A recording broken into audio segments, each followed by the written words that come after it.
Hey girl, hey, welcome back to my channel. It's your girl Misha. Thank you guys for joining me yet again for another review. We are back with another Flashback Friday of The Real Housewives of Atlanta, Season 4, Episode 4. The infamous ridiculous. Child, this is finna be a whole fool. Do y'all hear me? Child, let's get into it if we gonna get into it. When the episode first opens up, Kim is at the townhouse. Phony Faye stops by with a peace offering since Apollo and Peter came to get it started, okay, at the baby shower. Y'all remember when they was about to fight at Kim's baby shower? Child, it was a whole fool. So Phaedra is like, well, the venue was fabulous. The invitation was fabulous. Kim said, yeah, thank you. Baby, Kim is so uninterested, honey. She's like, listen, your jailbird husband came there acting a fool up in my baby shower. Honey, you know how the Caucasian folks get. Y'all know Phaedra used to always bring a gift after some mess. Y'all remember when she brought those flowers for Cynthia when she got caught on that voicemail? Talking about, I don't even cuss. I have never said a cuss word. I don't even talk like that. Child, they rolled back that tape. Here go Phaedra. I don't even give a F if Cynthia come anyway. Phaedra didn't do nothing but lie. Anywho, moving forward. So they sitting there. Phaedra's like, yeah, everybody was on their best behavior. Everybody looked nice. I mean, well, except Peter and my husband. So Phaedra trying to explain Apollo's behavior as usual. Kim is like, well, you know, I like Phaedra, so I'm going to let it go. But Cynthia, I haven't heard anything from her. Well, baby, Cynthia didn't like you. Okay, as soon as she knew that you and Nene had any type of friendship, Cynthia ain't liked you from jump. From inception, from hello, from buy wig, she ain't never liked you. Never. Cynthia has never liked Kim. Child is a whole fool. So she starts telling Phaedra that Peter walked in all late and Phaedra talking about, well, did they bring in a gift? Girl, now stop deflecting. Okay, but that is tacky though. I mean, it's a baby shower. How you gonna come with no gift? So they visited for a little bit. They laughed it off. But really, Kim just like gifts. Honey, that's the only reason why she's sitting there talking to Phaedra. And y'all know what I realized as I'm reviewing these old episodes? Now, they don't have much to give us. So the scenes are really drawn out. On the older episodes, the scenes are literally like 2 minutes. Phaedra stops by, talks to Wig. Wig thanks her for the gift, apologizes for Apollo, and she's done. I was like, what is happening? Anywho, that's just a side note. In the next scene, Cynthia and Mal, they pull up to bar 1 before it was bar 1. And she brought Mal there so her and Peter can talk because, you know, it's been a mess since her and her mom tried to hide that marriage license. Baby, they already knew. They already knew what time it was with Peter. And y'all know what? Looking at bar 1 on TV, it seemed so big. But when I actually went to Atlanta and visited bar 1, that place was tiny, little bitto. Like, I literally went to the restroom and came out and I was inside the bar. Like, it is super small. So they sit down and Mel is like, you know, I tried to call you, Peter. And he's like, oh, you tried to call me? You know, he playing all crazy, even though he was ignoring her calls. He's like, I didn't feel like taking your call.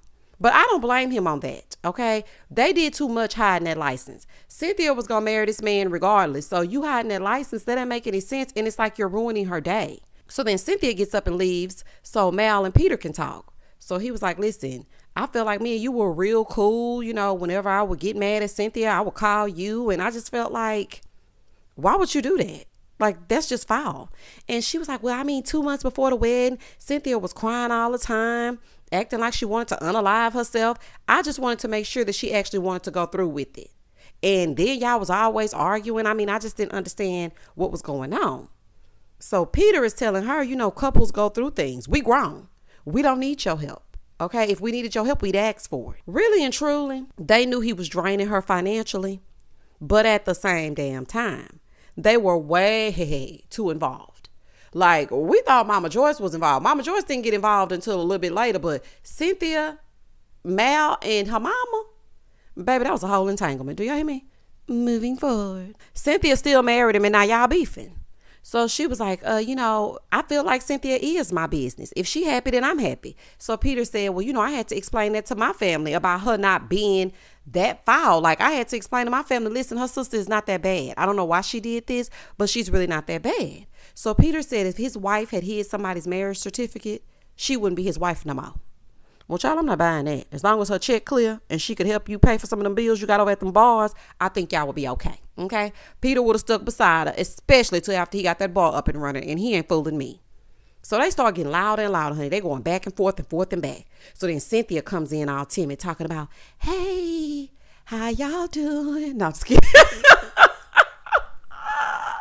No, but Cynthia came in talking about what's going on. It's getting really loud. It seems like it's taking a turn for the worse, honey, because it is. So Mal starts getting emotional. Peter walks away. And I'm just like, oh, this is a mess. Mal and her mama was wrong. You know, if they ever felt that way, that's fine. But you don't hide the marriage license. In the next scene, Phaedra and Kandi meet up to scout a place for her 35th birthday party.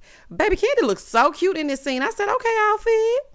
So Sheree and her off-the-shoulder top, they show up. Hey, girl. So Kandi was like in her confessional, you know, turning 35. I'm not married. I wanted to have another kid. So it's kind of depressing. But I'm going to go ahead with this party, though. Well, look at God. Look how that turned around. This same season, I think she met Todd.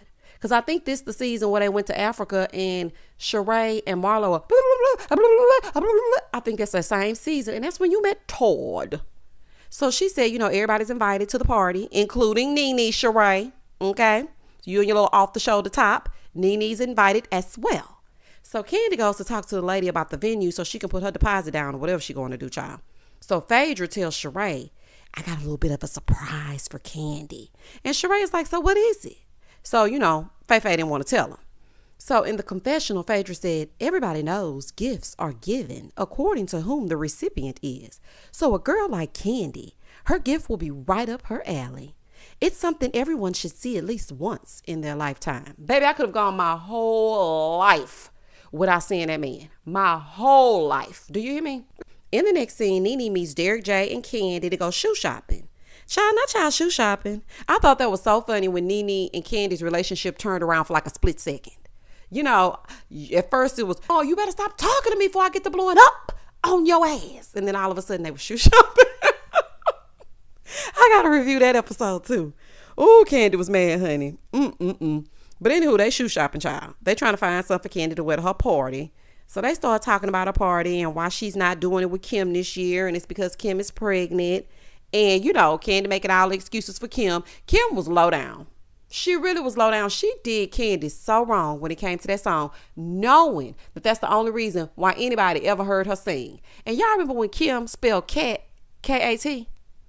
Child, it's just so much. Child, this franchise here has so much going on. So in the confessional, Nene said, I think Kandi genuinely wanted a friendship and Kim wanted a song. Facts. Facts on facts on facts. I mean, it's just facts. So they're sitting in the shoe shop, honey, ain't trying on a shooter first. Do you hear me? Just sitting and talking. So Kandi said, well, you know, I'm glad to see her have Croy. I mean, he's a young tender. Nene said, what does that mean? She said, you know, he young and fine. Nene said, girl, that ain't by shit. When I tell y'all I hollered, because I swear I speak the exact same way, honey, that ain't by shit, okay? She said, girl, that ain't by shit, because she can't stand Kim. Do you hear me? She can't stand her. That was the very first set of frenemies, and baby, they were good at it. So Nene said, well, I mean, it is good he's single and don't have a wife, so she don't have to play second best, so I mean, that's good. Yeah, everything's fine. Ooh, child. So then Kandi tells Nene how she went to look for the venue with Sheree and Phaedra. So Derek J is like, well, it's going to be fun. We're going to have a fun night. And you know, Nene, you might rekindle some friendships. Nene said, I'm not open to that. So in the confessional, she going to say, when you as low down and dirty as Sheree was digging up your past, she does not deserve a friendship with me. Well, Nene, you started it. Okay, and I mean, Sheree just came in and finished it, but truth be told, you started. You got it started when you started talking about her bank account and her money or lack thereof, and so she just went crazy. Moving forward. In the next scene, Kim is back at that townhouse with Croy and a baby consultant. They come over to help them with some baby preparation, talking to them about circumcision, how you clean it, how you wipe it, how you change a diaper. And Croy better learn, honey, because Kim don't do nothing. And when I do mean nothing, I mean nothing, ever. In the next scene, Nene goes by Cynthia's house. So Peter is on the phone talking about a bounced check for $40,000, but he want to fault people for not wanting to do business with him in present day. Sir, we saw where you came from. I mean, now we could recite quotes from Drake. Started from the bottom, now we're here. I mean, because everybody starts from somewhere. But Peter, The people in the streets are still talking, child. They're still talking. So they all sitting outside having some champagne. And Nene is like, yeah, Greg was waiting for me after I came back from Miami. Took my bags upstairs and, just somehow we had sex. I just cannot imagine them ever having sex. I do not know why, but when I see the two of them together, I don't think they do nothing but that closed mouth kissing. You know that closed mouth kissing where you put your lips real tight and you barely peck the other person?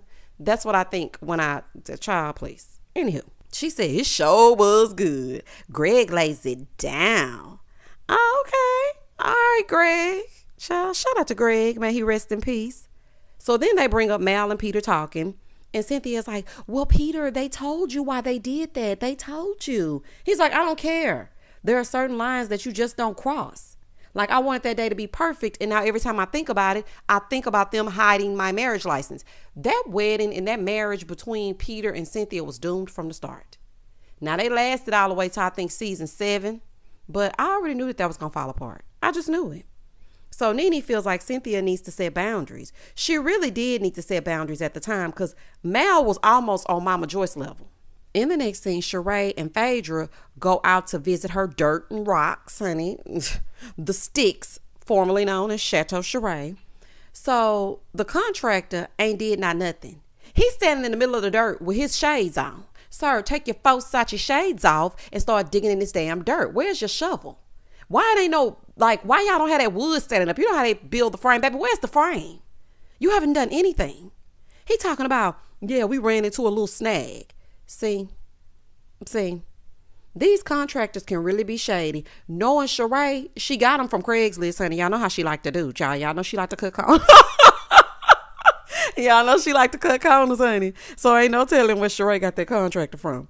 So Phaedra gonna ask him, well, when do y'all expect it to be completed? He said early fall or late summer. Oh, so that's where Sheree got September, summer. Girl, goodbye. Summer, spring, fall. Goodbye, Sheree. I said good day. Y'all know I can't stand Sheree. So Phaedra's like, well, I built 4 houses and I know all about contractors. Oh, child, here come Phaedra in the confessional. Everybody knows a builder will tell you anything to get the check.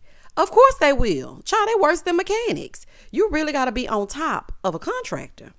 He's like, well, I mean, once it starts, it'll go pretty quickly. Well, honey, let's get it going quickly. You're doing nothing. Let's get it going.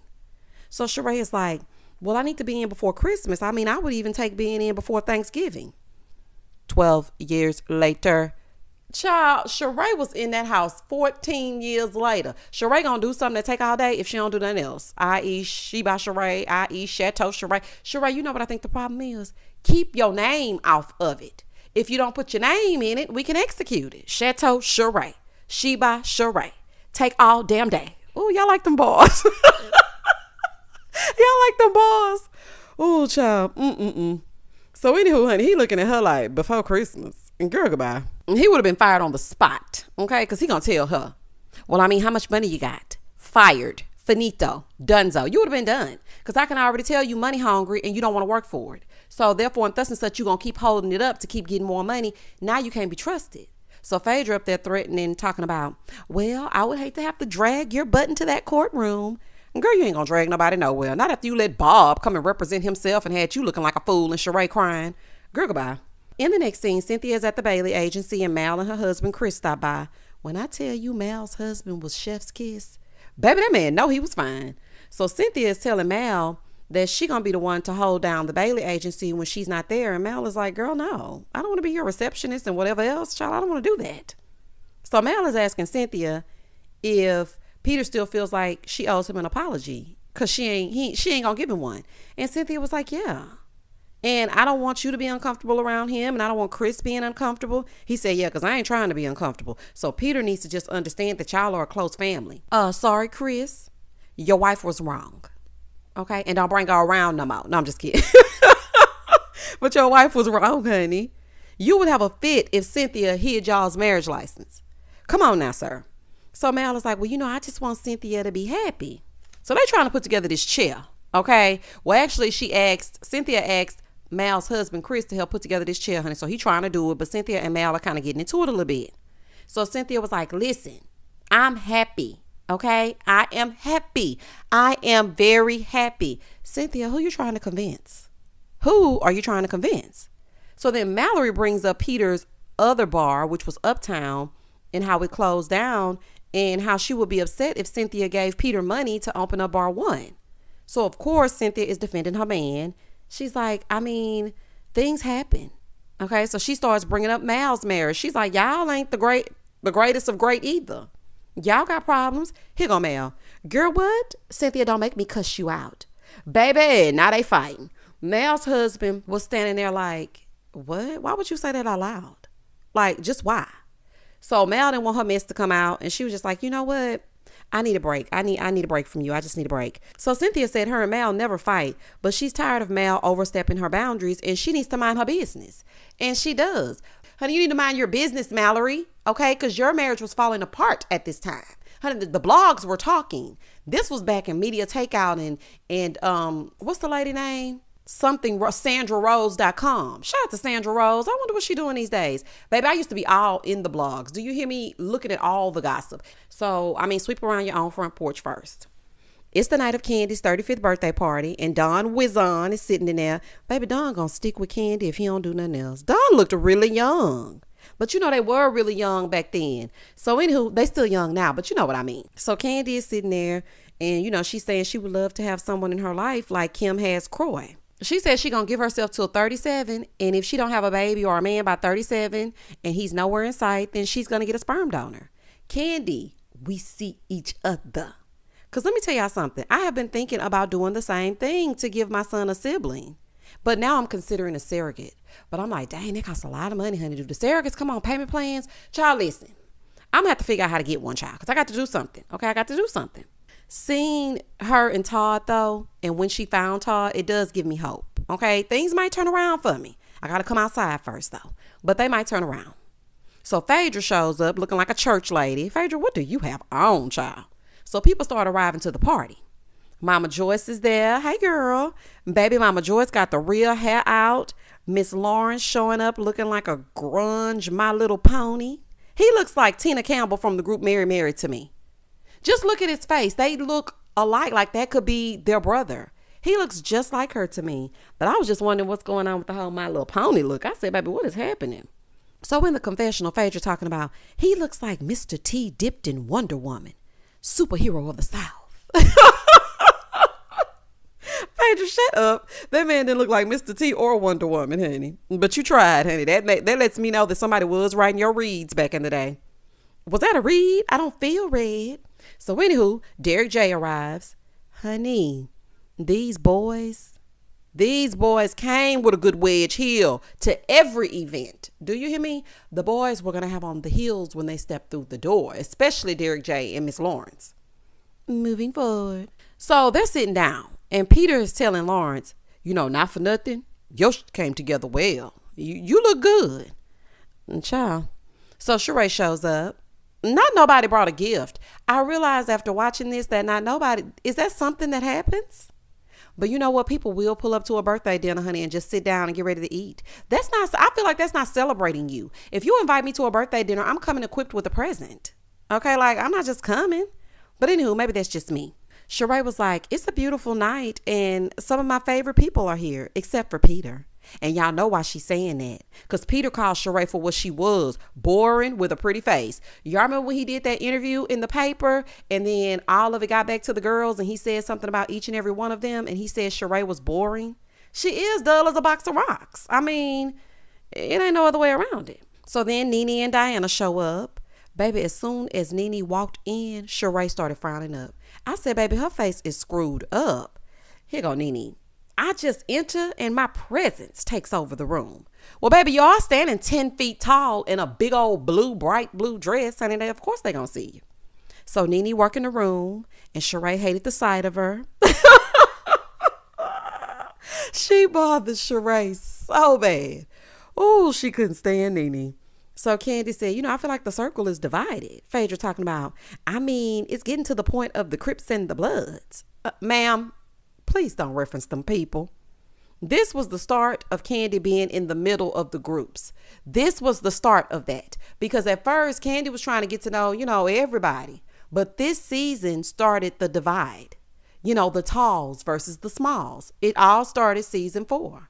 And it's all really because of Nene and Sheree. Child messing up the whole thing. So Nene over there talking about, yeah, they over there looking at me. They over there talking about me. So baby, they over there looking at her and they over there talking about her. In the middle of the party, Phaedra rolls out this big red box with a bow on it, right? So Mama Joyce is sitting next to Kandi. Phaedra said, well, I mean, I know you're on a diet, but I wanted to bring you a little chocolate. And I call him ridiculous. And he acted ridiculous. And he actually looked ridiculous. Child throwing that thing in a circle. So baby, he comes out and starts swinging that thing around. That's too much on one man.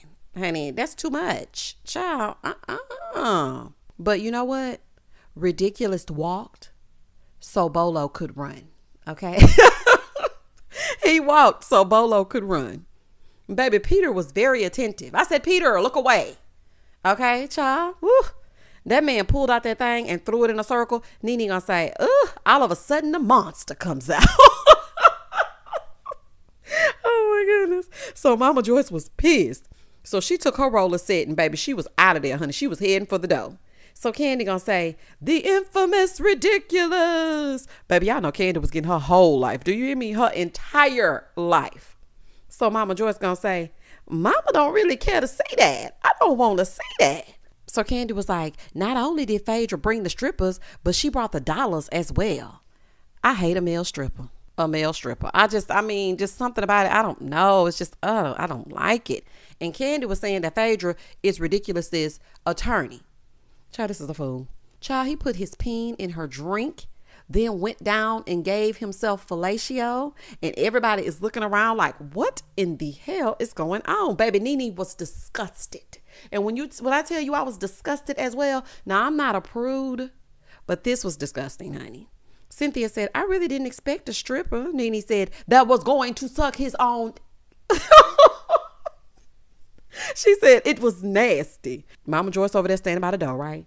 She's like, I mean, that's effed up. Excuse me. I mean, that's just effed up. Why would you do that? Y'all, Mama Joyce was so sweet when she had the roller set. Once she transitioned to that Mama Joyce wig, that's when she got activated. Because she wasn't acting up like that in the earlier seasons. But as soon as she started wearing that Mama Joyce wig with that bang, honey, the bang had her acting a fool. It had her acting a fool. Mama Joyce was like, I don't like no damn stripper. I ain't never liked no damn stripper. Oh my goodness, this is good to me. Child, Nene and Cynthia were on the way out, honey, because they were so disgusted. So in the confessional, Nene gonna say, it is disgusting for anybody to jump out of a box on top of a table where guests are dressed in their nice Versace and DVF and their Gucci and their Christian Louboutin, and you are sucking your penis. Oh, child, when I tell y'all I hollered, that's my favorite confessional from Nene. I can recite it word for word, honey. You know, Kandi get mad when you don't partake in the sex stuff, honey. So she looking at them talking about, why they leave and acting like some old fogies. So she getting mad because they walking out. I would have been so grossed out. Like, I'm not down for the male strippers. All of it, all out at the restaurant is tacky. It's just tacky. I mean, it just really is, honey. And I don't want to be associated, child. Nene talking to Mama Joyce, talking about, he had it out. So she said, yeah, I saw it. Whose idea was this? Nene gonna say, Phaedra, the classy attorney. Not Nene telling on Faye. Ooh, honey. Nene said, I walked right out, took my eyes out of my head, put them in my purse, and drove home blind. Baby, when I tell you that was so funny to me, honey, just go back and watch just that scene, y'all. Ooh, honey, you gonna cackle. So Phaedra and Kandi sitting there looking crazy. Kandi getting her whole life. Here come Mama Joyce. She pissed. She's like, that's some bullshit. You know that's some bullshit. And so they like, Kandi, your mama pissed. Kandi said, nah, she ain't pissed. She been around strippers before. She cool. So Mama Joyce comes over and she was like, I've been around strippers, but not around no party like this. This is just crazy. So baby, she scolding Kandi in front of all her little friends. Kandi, you in trouble. Kandi's like, why you mad at me? I didn't do this. Whole time, Phaedra sitting there on hush. Phaedra, this is when I knew that Phaedra wasn't really Kandi's friend. Because this is when you should have piped up and said, well, Mama Joyce, I apologize. I really had a lapse in judgment. This is not the appropriate place for something like this. I should have taken her to the strip club or something. I am so sorry. I didn't mean to disrespect you, because she was just sitting there. So Mama Joyce was like, this was not the place for that. So Kandi is now embarrassed. And Kandi goes out to check on her mama because she leaves. And she's like, when you saw that man, you should have said, Mama, you need to leave. Kandi is like, well, you've been around strippers before, so I didn't understand what was the problem. So Mama Joyce is like, I don't like strippers like that. Baby, she got in that car. I think it was a Kia, honey. I don't know what it was, child. And she rolled off. Mama Joyce was like, girl, get away from me. Y'all done pissed me off. Phaedra knows that was not the place for that. She was afraid to tell her real due date to her pastor mama because she would have been judged because she got pregnant before marriage. But you gonna bring ridiculous around Mama Joyce? And it wasn't even no cute strip show. Like, it was just nasty and raunchy and giving Cornhub. Like, why would you do that? Like, it was just nasty and musty. Honey, it was giving nasty and musty. That's what it was giving. And that was the end of the episode. Child, y'all comment down below and tell me exactly what you thought about this episode. Do you remember it? Do you remember Sheree visiting sticks and dirt? Do you remember Mal hiding that marriage license and now her and Peter are getting it started? Do you remember Chris, her fine husband? Child, y'all tell me down below. Please don't hesitate to like, comment, and subscribe to the channel. And as always, stay safe, stay blessed, spread love, not germs. Peace.